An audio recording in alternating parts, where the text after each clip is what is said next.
Hello, everyone, and welcome to This Week in Business. It's Anthony from Rethink Marketing here with Helen from Margaret River Marketing. And we've got a topic which... Good, Sorry. yourself? Yeah, good, thank you. Let's get straight into this. We've got a topic which we've had people ask us about, which is a fair question. Should I bother sending an email marketing newsletter these days? And there's a lot of schools of thought to it. Some people think it's a bit old school and, who even reads emails these days? But I wanted to get your perspective on this, Helen. What do you think? Is newsletters still a relevant thing in 2021? Yeah, I definitely think that they are. I'm doing some postgraduate study at university, and in the unit that I'm currently doing, we were talking about what would happen and how would you connect with your customers if all of a sudden you didn't have access to social media. That's a really, really scary thought when you think about it, because there are a lot of organizations and companies that rely on their social media for messaging, for promotion, for engagement, for connecting with their customers, for getting a feel on the pulse on, whether their products and services are working or not. And if that was to go, what would people do? And I guess, newsletters would be one way of ensuring that we still have contact with our consumers. It's a really valid point, and I think one that the media industry experienced, I think it was earlier this year, the time seems to blur, when they were cut off from Facebook. But it happens to a lot of businesses from time to time, where they're put into Facebook jail, and your reach is decimated and you don't get anywhere. And the key difference, I guess, with an email newsletter channel partner is that you own those relationships directly to the customer. You're not paying someone to borrow that relationship in the middle. You're not paying, Mr. Zuckerberg or Mr. Page or whoever else the opportunity to engage with those customers. You are there directly connected with them. That said, I think the fact that you should be sending a newsletter differs from the gap which a lot of people do, which is just sending something for the sake of it. Mm-hmm. I have a real dislike of the generic blah, blah newsletter. You start to look at what smart organisations are doing and tailoring their messages to individual customers at individual points on their buying journey. Mm-hmm. And you see how good a job they are. And I'll contrast it with, a large national company, I won't mention, who sends out a standard set of special offers every month that we get, and they're more or less the same offers and stuff, which I'm never going to buy. Yeah. As opposed to somebody like, they haven't sent me an email for a while, not surprisingly, Skyscanner, Mm-hmm. who track the data based on what I'm doing on their website, my searches, my interactions, to serve me a newsletter with just the deals on the flights to the places that I'm interested in going. Yep, they may have a special deal on a flight to Tajikistan or even Kabul this week, but they're not going to offer that to me because they know that I'm probably not looking for that.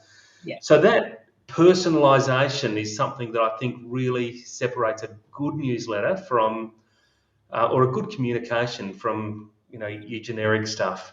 Yeah. But it's important that you're doing something, I think, because a lot of the time people build these mailing lists and, twice a year they go, gee, we really should do something with it and send something out for the sake of it, and get disappointed because, only 20% of their people read their email and 1% of that 20% click on it and no one buys anything.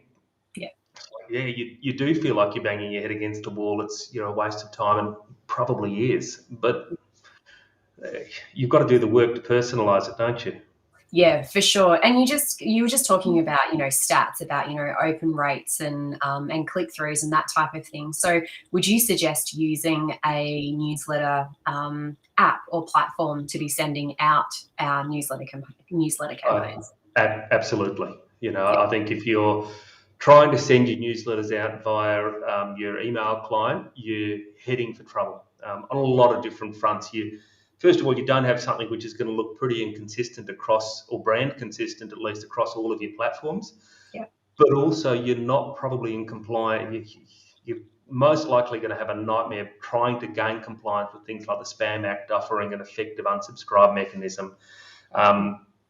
Good reporting, so you actually see whether it worked or not. I mean, ultimately, that's why we do it, is because we want something that delivers a business outcome. So use a tool. There's plenty of great ones. I'm a bit of a Mailchimp fan. I've probably been using it for too long and stopped shopping around for alternatives. But there's Campaign Monitor, Constant Contact, MailerLite.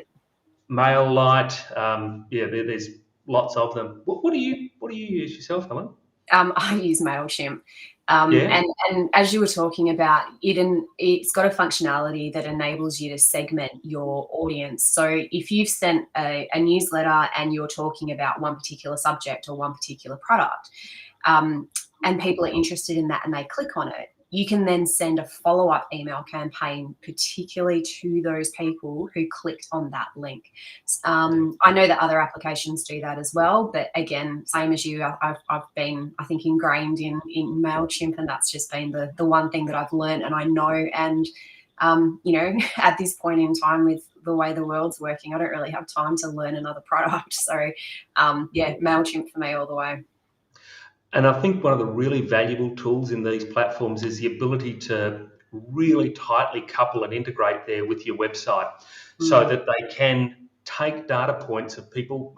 I use a lot of automations in Mailchimp now. So if I get a customer who visits the website, abandons the shopping cart without purchasing, they will get a follow-up email with the item they're looking at, and then if they still haven't purchased it after maybe a day or two, we'll send them a little special offer encouraging them to come back. Some of us customers have worked that out and will exploit the system. But hey, if that's what it takes to get people across the line, it solves the problem of abandonment because you spend so much money getting someone to almost the point of buying with all of your marketing, all of your SEO, all of your pay-per-click work that just do that little bit of extra work to get them across the line, and you'll end up doing well out of it. So that's those integrations I think are really valuable, and to do it properly, you want to be using the right tools, but you also want to be using those tools to as much of their capacity as you can. It's a bit like people who buy a Land Cruiser and then drive around the western suburbs in Perth, never off the road, and you're thinking, my gosh, you've got a vehicle that could drive anywhere, but don't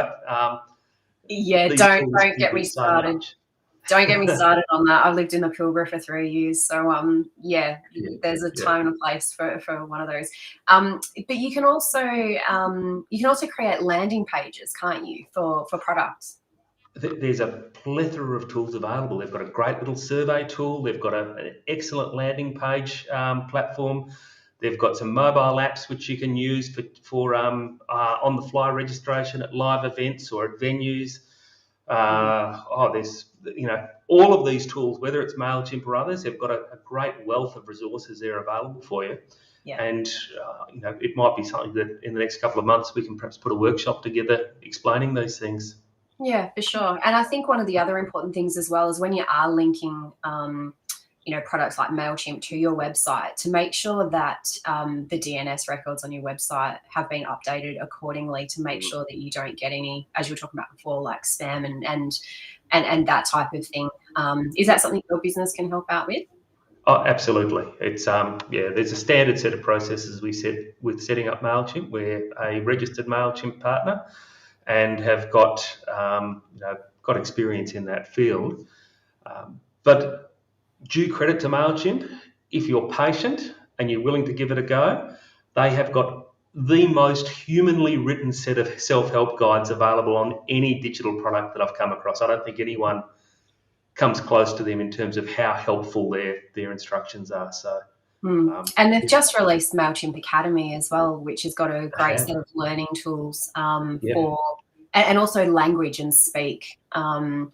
If you're not 100% up with, the latest, I guess, marketing lingo, there's some education in that as well, which I think can help businesses understand when they do have conversations with marketing people or advertising people or whatever, they're going to be able to understand what they're talking about. So I think they've got a great suite of products. But definitely think that newsletters is something that you need to be doing in your business. But as you said, don't just send something for the sake of it. It needs to have a valid and some substance to the content that you're sending.